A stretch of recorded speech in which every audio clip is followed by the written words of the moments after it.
Okay, so let's have a quick look at toms, and this will be a very quick look at toms because in this instance there's not a great deal of action with regard to toms in this track. There's this sort of little build-up section here in the midway point and a couple of individual hits. I really wanted the tom close mics in this instance to just be adding impact and power and direction for the toms. It's a 3-tom setup on this drum kit. There is one rack tom and 2 floor toms. I believe the rack tom is a 14-inch and then there was a 16 and an 18.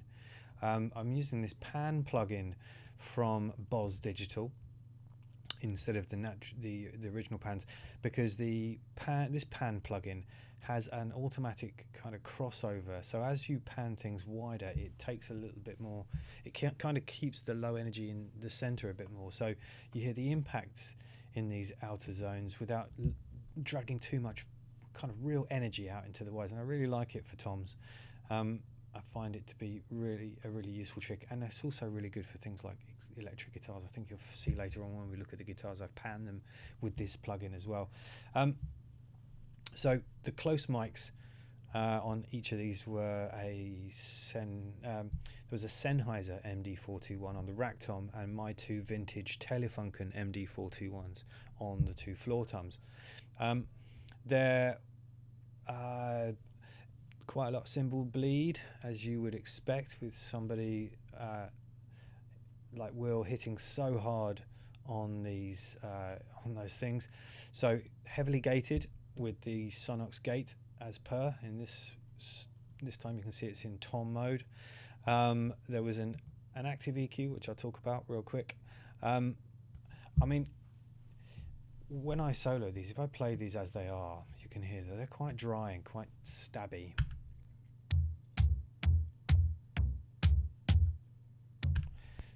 Less than great sounding toms, but the main tom sound is in the room mics.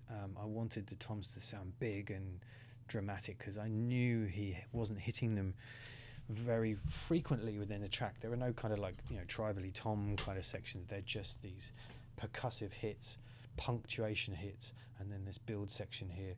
But this is an active EQ template I use for toms.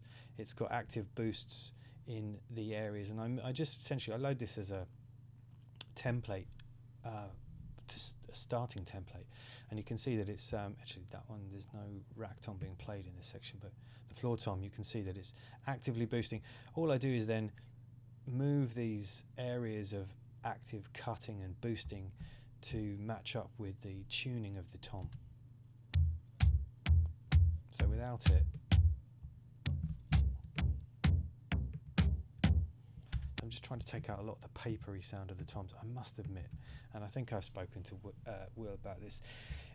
They weren't my favourite toms to record. We did have trouble with the tuning, we had trouble throughout, but it's one of those things. On the day, we certainly weren't going to lose more time than we needed to worrying about that, because they're not a prominent part of the sound. They're just these, as I said, these sort of punctual, dramatic hits. There's also a saturator plugin. If I take that off, they sound even worse. Let's take the EQ and the saturator off. Let's wait for the beach ball again. Sorry about that.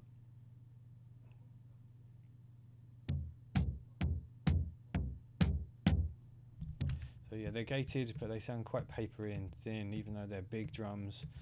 It was just how close we had to have them to eliminate the cymbal spill. But once the saturator's on, they do start to sound more like toms. And as I've said, they're there really just for transient impact. They are being fed also with the kick mics dry to this Tubbs feed, which is going to a fake room, which I'll talk about in one of the later videos. But that's pretty much it for toms. Here's how they sound in the drum mix.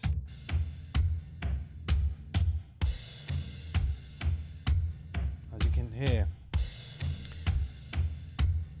the majority of the tom sound is in the overheads and the room mics.